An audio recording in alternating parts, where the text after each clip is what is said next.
Hello, everyone. My name is Jordyn Smith, and I am the voice and the astrologer behind the YouTube channel and webpage called Nonconformist Conscience. This week, for your forecast, I wanted to go over a couple of things. So on Sunday, this past Sunday, today is June 15th, but on this past Sunday, Pluto retrograded back into the sign of Capricorn. And what this is really speaking to is Pluto and Capricorn is all about restructuring, understanding how to be your own natural authority and ask and answer your own questions, and to utilize the wisdom that comes from direct experience to make a correct judgment call. But it's also looking at all of the conditioning within our society, religion, cultural, and familial. And so with it being retrograde, there is this time period between now and December of where we can re-experience things that we've already had experience with as a way to resolve it or to make a different choice about it. And with Pluto being ruled by Saturn in the sign of Pisces, we are looking at restructuring our consciousness because Saturn is about the structure of our consciousness. But when Saturn is in Pisces, this is a time where we are really called to dissolve man-made structures revolving around our conditioning that keeps us separate from experiencing universal and timelessness, natural law within ourselves. So it's really about dissolving and culminating these man-made structures in order for a new restructuring to occur. Now, Pluto re-entered Capricorn, like I said, on Sunday, but prior to this, it had been in the sign of Aquarius ever since March. It was at 0 degrees Aquarius and stayed there that whole time. Pluto in Aquarius at that time was ruled by transiting Uranus in Taurus, which is where it's still at. But Pluto in Aquarius is all about really liberating from where we've over-identified with our conditioning. It is about a liberation process where we utilize objectivity in order to come into an awareness so that a transformation can occur. And so it's also looking at the inner community within.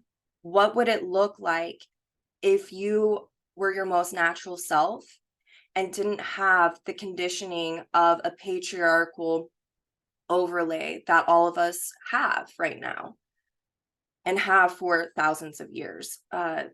So with Pluto having been ruled by Uranus and Taurus while it was in Aquarius, we were really observing and called to observe and to objectify how we inwardly relate. That means looking at how the conditioning from a patriarchal, familial, religious, cultural, and societal standpoint has conditioned how we inwardly relate, meaning that it's also conditioned how we have valued, what we value, what we give meaning to, and what our needs are on a personal level.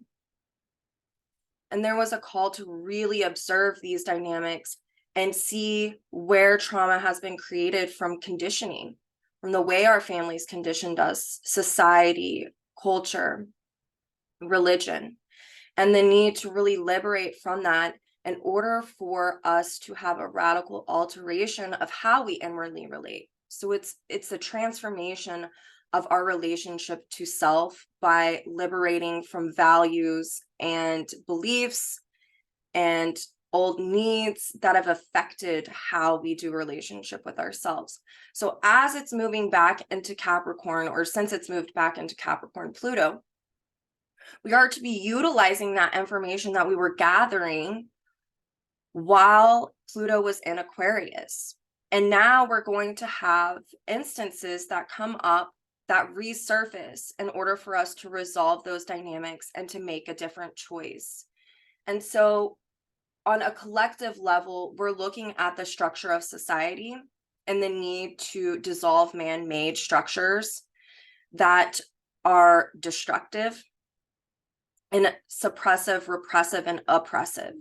So we're also looking at, on a personal level, how we can feel judged or shame or guilt and feel depression stemming from emotional dynamics that have been created from the repression or suppression from man-made laws and man-made structures. And so for some, that's looking at, these social constructs that have affected them, whether it be their gender, their sexual identity,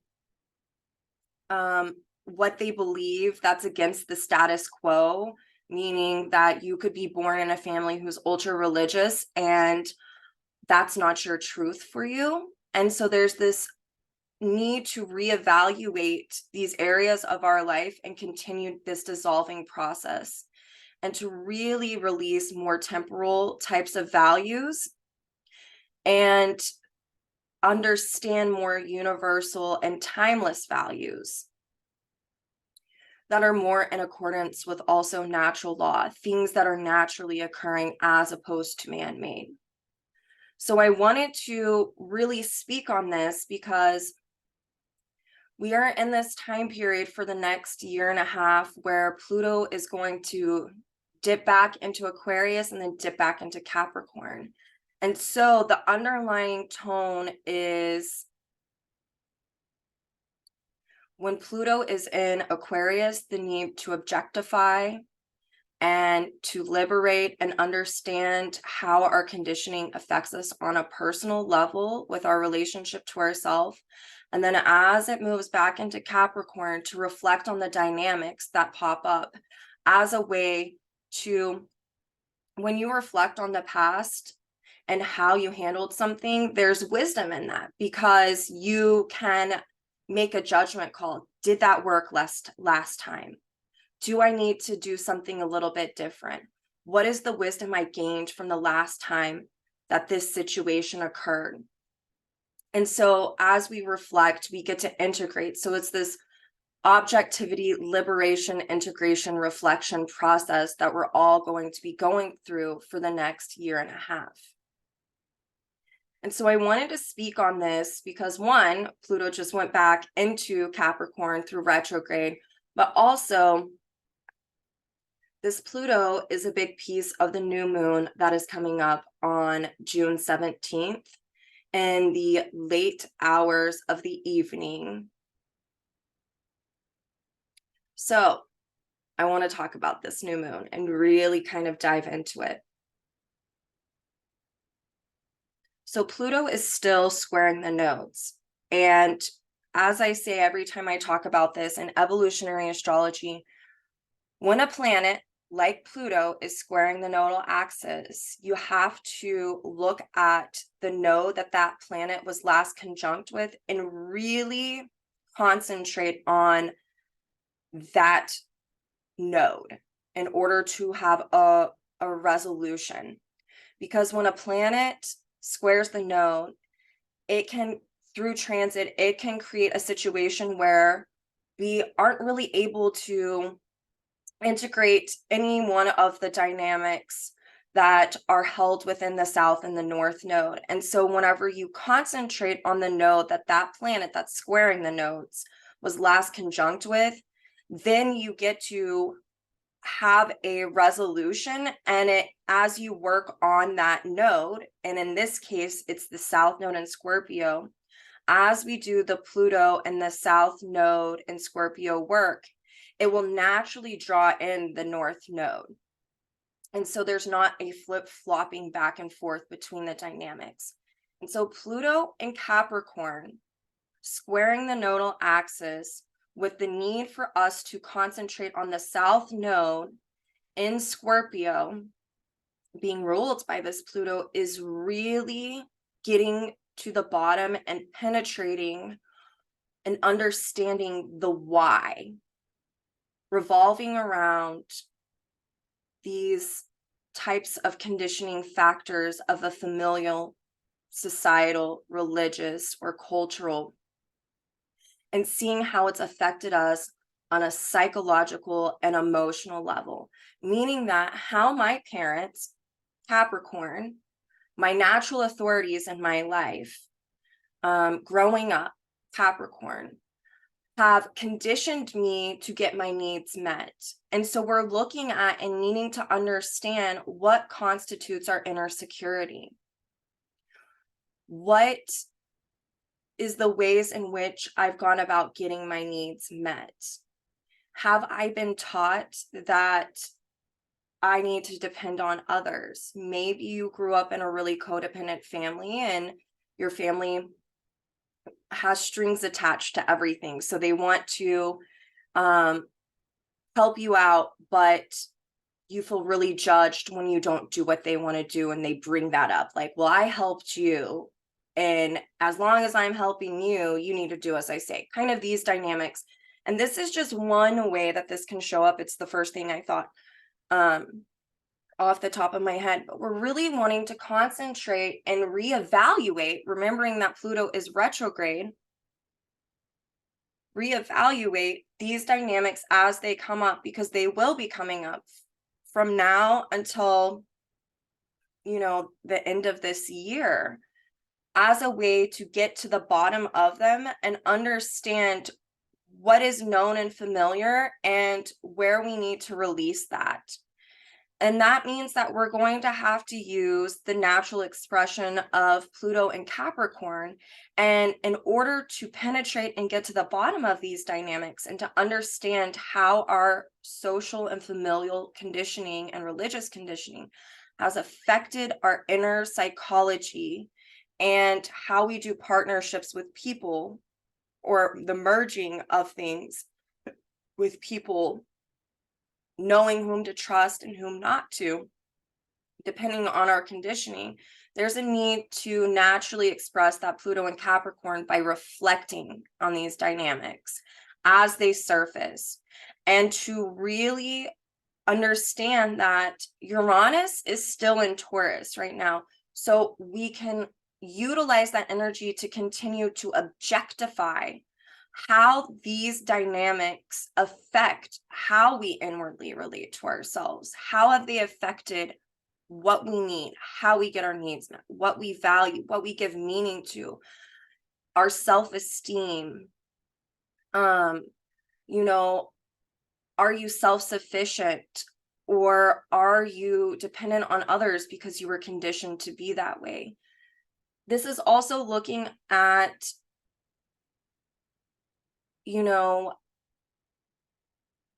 what we have ideals around in our life. With Pluto and Capricorn being ruled by Saturn and Pisces, we're looking at our ideals. What is the ideal relationship? Have you been conditioned to think that is the perfection? How are you having ideals around work, family, all of these structured areas in your life, and the need to really get to the bottom of it?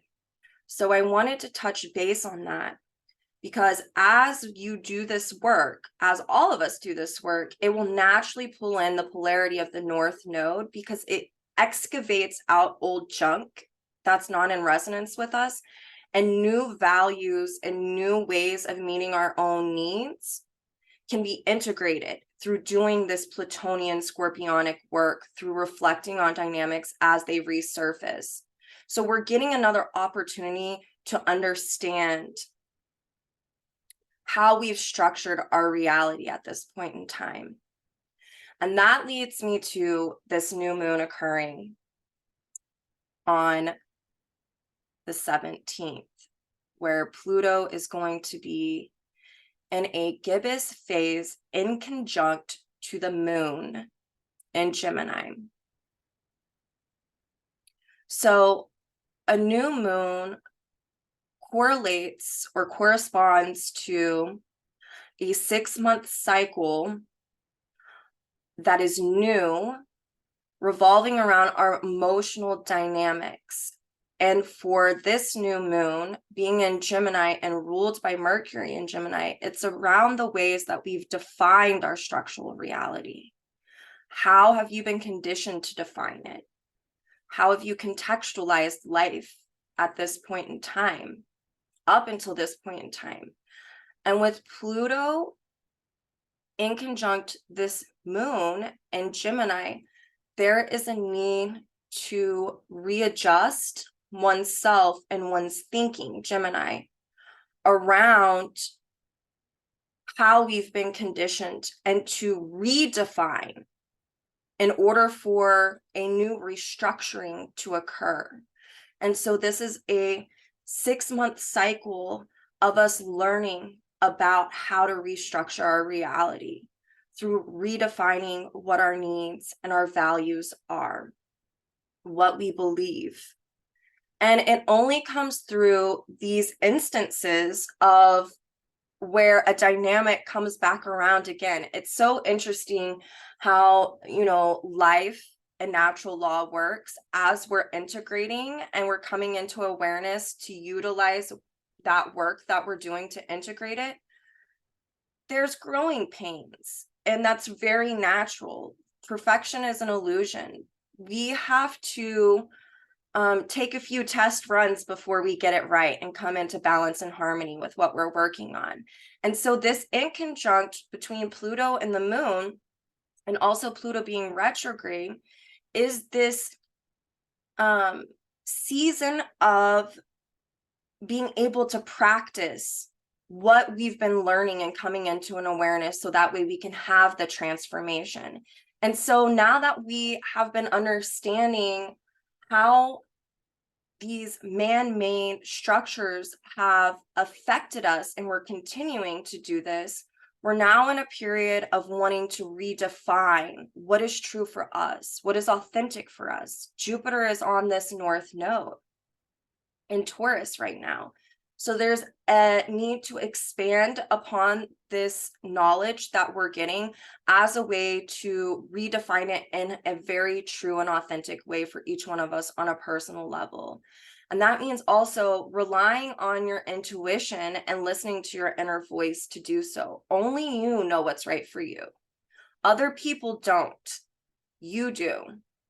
And so it's really about taking this Pluto and Capricorn and being your own authority, your own natural authority, and asking and answering your own questions. What is authentic for you? What feels in integrity and in alignment for you? How are you defining that? How has this restructuring process for you been going, and how have you been redefining this? And do you need to simplify or expand upon this? There's all of these kind of energies floating around right now. So with a new moon, that's always when the sun and the moon are conjunct. And this is happening at 26 degrees, 43 minutes Gemini. And like I said, this is ruled by Mercury in Gemini. This sun is also in conjunct Pluto, but it is in a full phase in conjunct. So there's a need for action, and there can be a fear to act on these dynamics because it's new. It's a brand new thing to act on.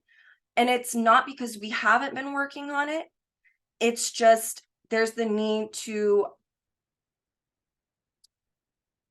completely be in integrity with how we are defining things, how we are learning how to restructure and redefine things.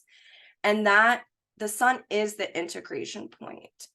It is the ruler of Venus and Mars and Leo right now, which I'm going to get into in just a second. But with this inconjunct, there's this need to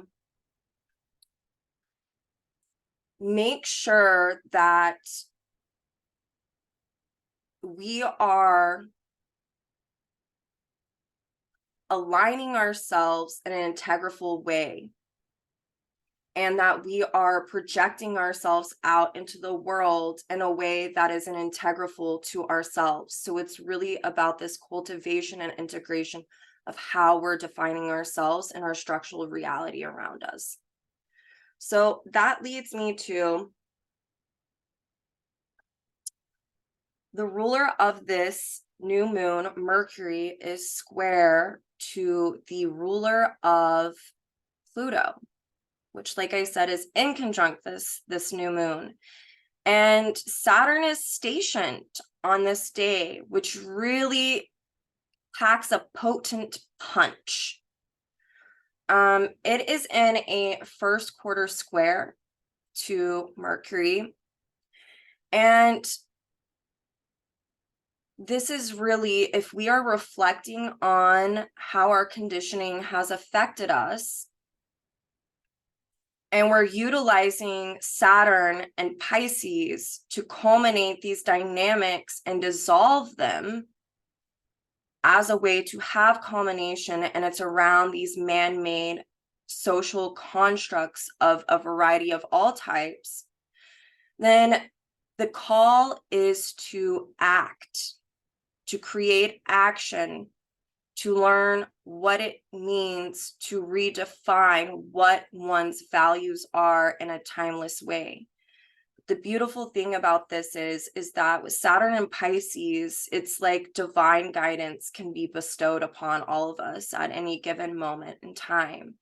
It's just we have to be willing to relearn about what perfection is and what illusions are, and where there's deception and disillusion within man-made social constructs and how they've affected us on a very personal level, and then the need to make a choice and to align oneself with a choice through correct judgment. That's also this Pluto inconjunct the new moon as well. And with Saturn retrograding in a few hours after this new moon, it gives us a opportunity to, again, relive, redo in order to resolve these dynamics around our values, how we've structured our reality around man-made laws. And what it does is, it, as events come up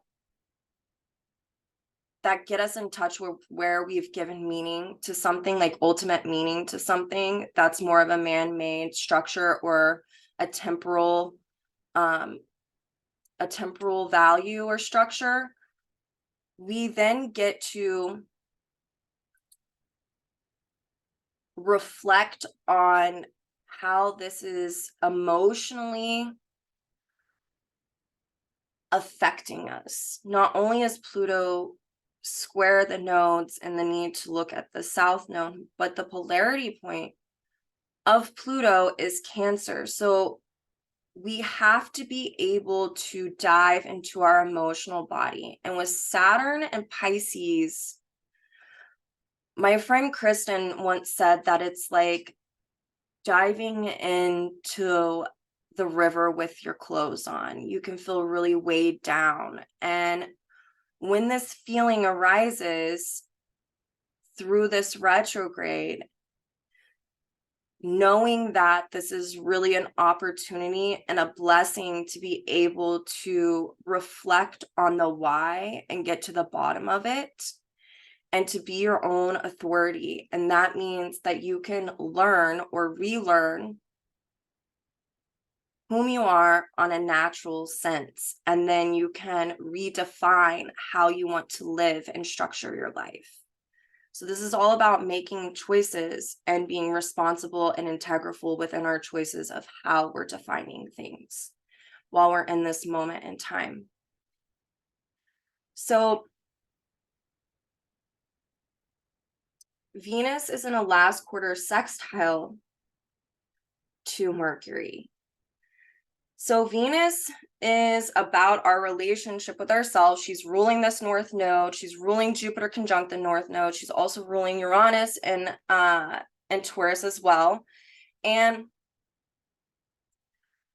She is in the sign of Leo, meaning she is ruled by this sun.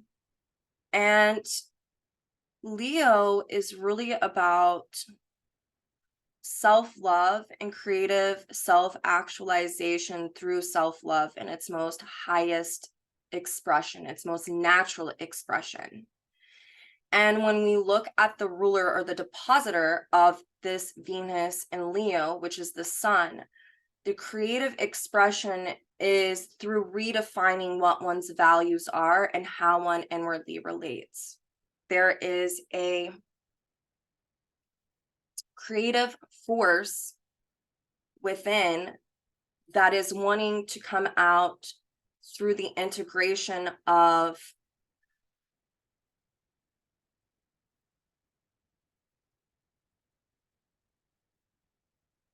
learning new ways to express and redefine how we feel about ourselves, what our values are, what our needs are.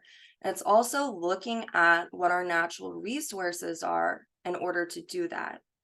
So with Venus being ruled by the sun and the sun being ruled by Mercury, which Venus is in a last quarter sextile to, this is really about putting what you're learning out there. It's to live it. It is to not go back to the old ways of how we've structured our reality, but to create and actualize new ways of defining this through self-love and self-dignity and self-honor and what is in alignment with you.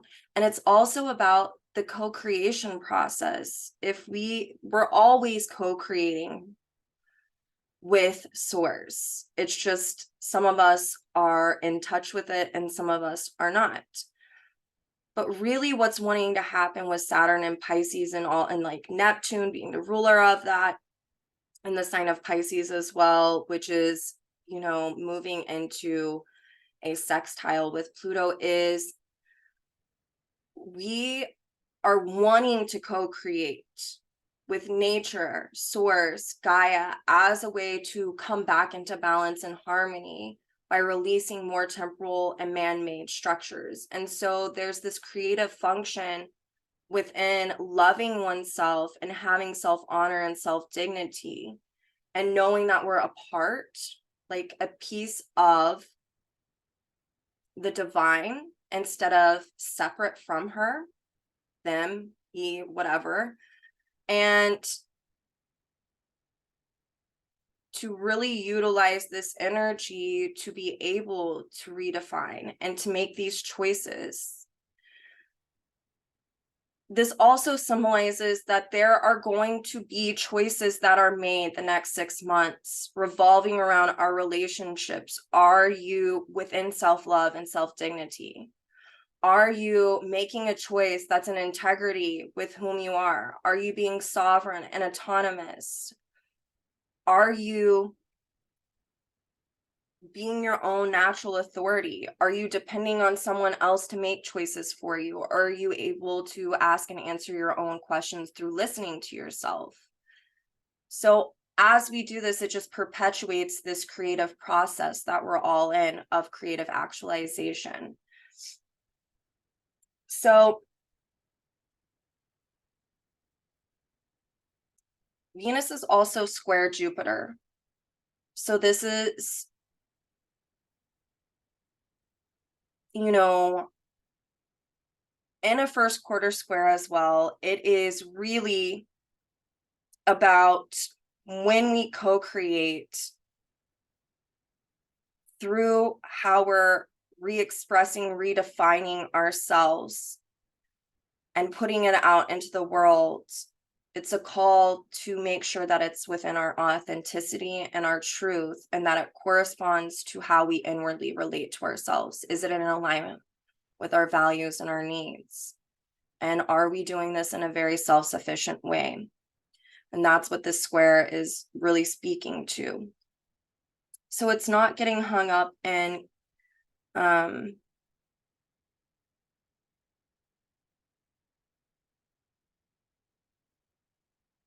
overindulgence but it's still, we expand upon the knowledge, but there's a need to still be grounded within oneself and to not overindulge with too much right now, because it can create disharmony. And then we have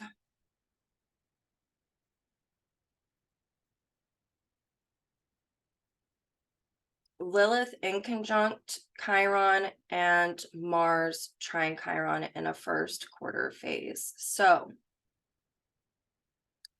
Lilith is ruled by Mercury, which is also the ruler of the new moon, and Chiron is ruled by Mars in Leo, and that is ruled by the sun. So this is kind of this repeating theme of Mercury, Leo, Sun, Gemini. So Lilith in the sign of Virgo is about, it falls and speaks in alignment with the inconjunct that she's in with Chiron. Lilith in the sign of Virgo is about creating healthy habits that are in alignment with whom you are and that are healing in nature. It's also about taking things one step at a time and a purification and a purging of dynamics that are long seated within our consciousness that are needing to be exhausted. So this can be where we are repeating, or perpetuating cycles within our lives that really need to be released and purged. But that only happens when we take it one step at a time and we analyze the information that we're gathering and learning from those moments.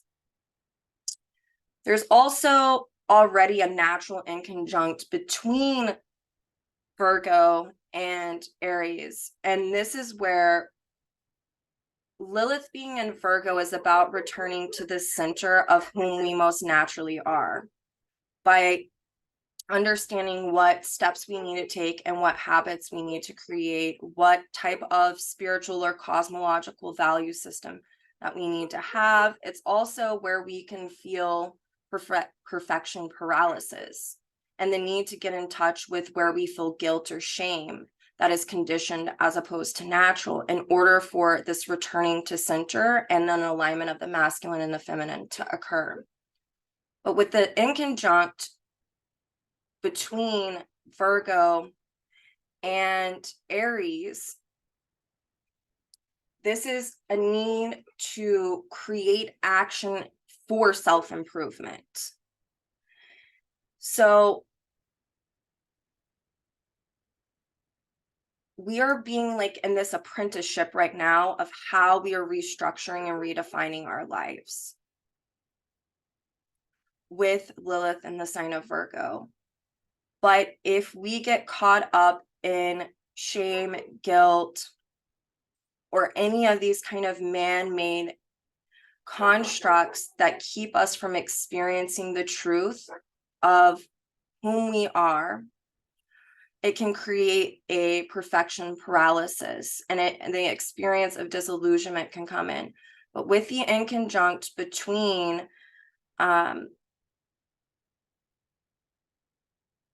Lilith and Virgo and Chiron and Aries, this means that when we create action, it creates self-adjustment and self-improvement, because that action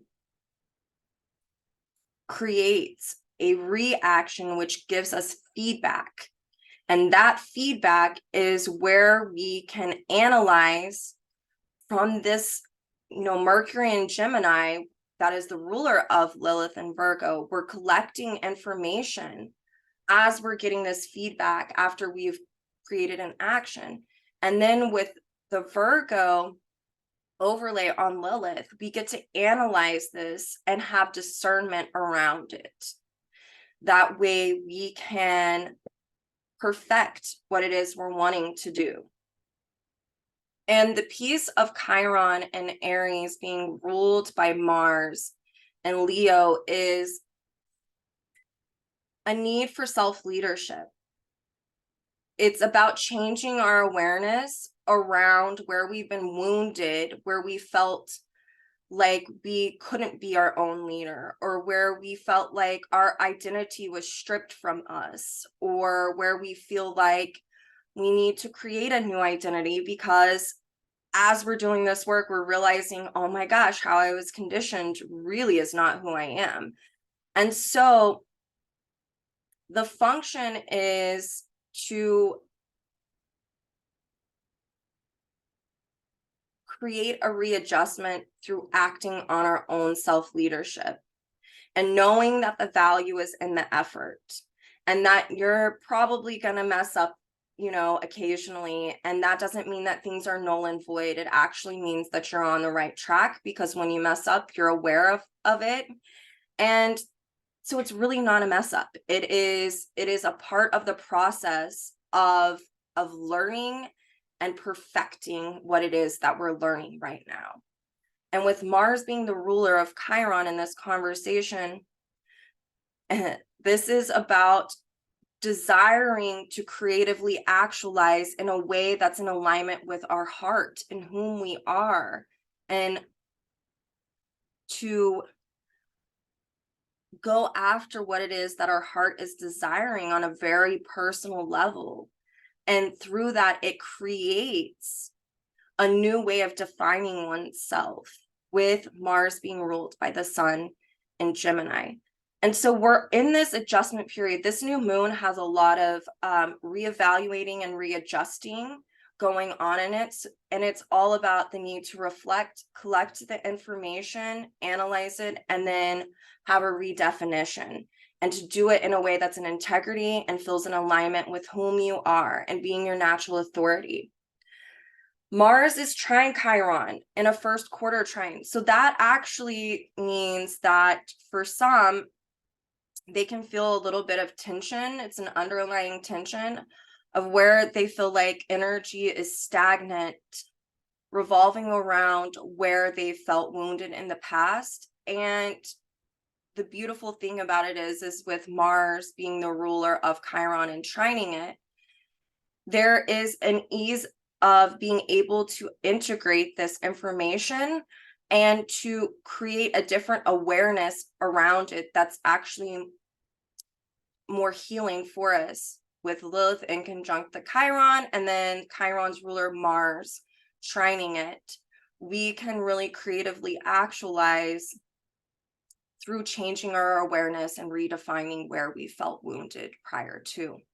So this is my spiel for this week. And next week, I am not going to be doing a forecast. I have taken off a week. I have 2 things that I'm doing they were prior engagements, but I am taking the week off because I want to spend it with my kiddos. And I have been just like burning both ends of the candle lately with work.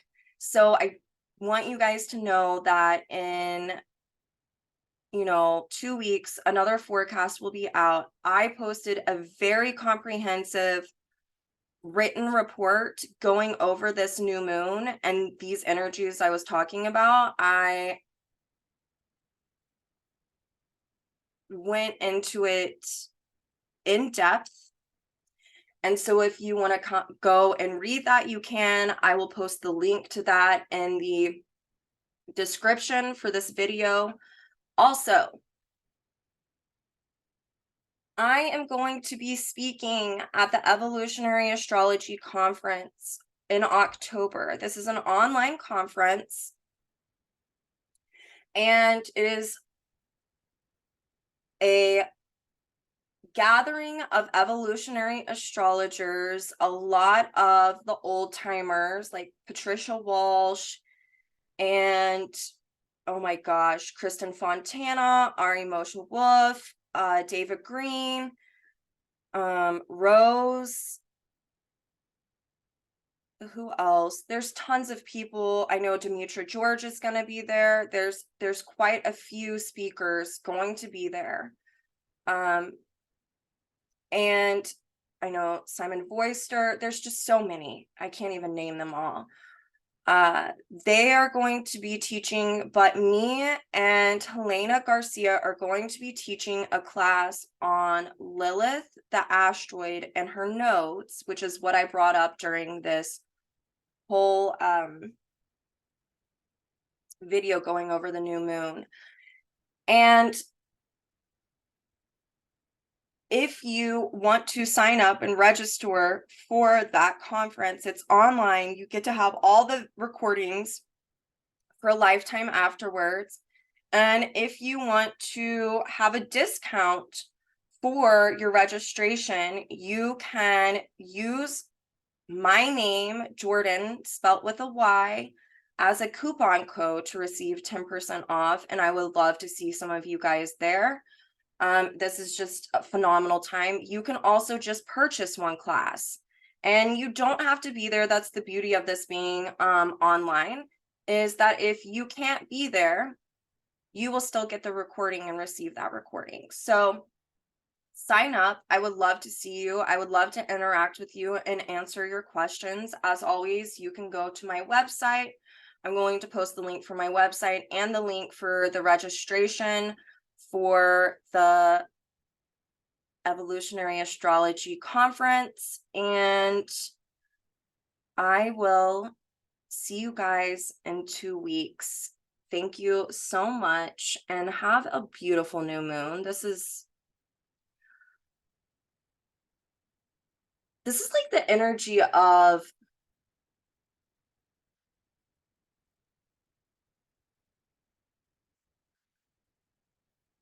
like if you were someone who feels a lot of guilt and shame from prior dynamics and you're changing your awareness around it, there's like this expression like that you don't ever have to be who you were anymore.